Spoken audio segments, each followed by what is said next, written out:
how to get that clicking noise out of the 2010 Chevy Impala.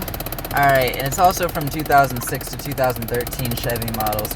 Anyway, don't foot shame me because, well, you know. Anyway, I won't sell those pictures online.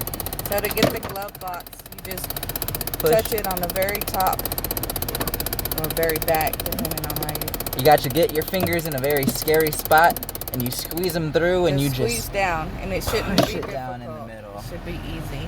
Yeah, and if you do it like this when it's on the side, it like will not go because it wasn't designed to be made like that. Down. Now the tool to have is a wrench, I believe this is called. It's a baby ratchet. It's a ratchet. I was close. He said wrench.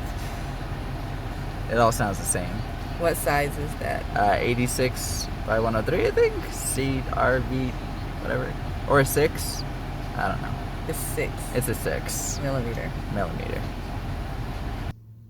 Alright, so once you get in here, like I said, from the middle, just move it down. You're going to be looking for this part. Now, that's an AC actuator. It's an AC actuator.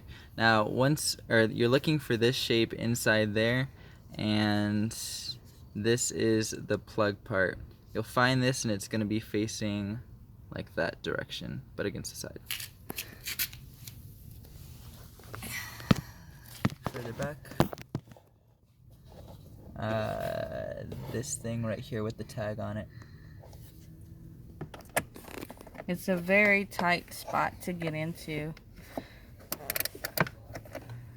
But there's 2 bolts that you'll be loosening.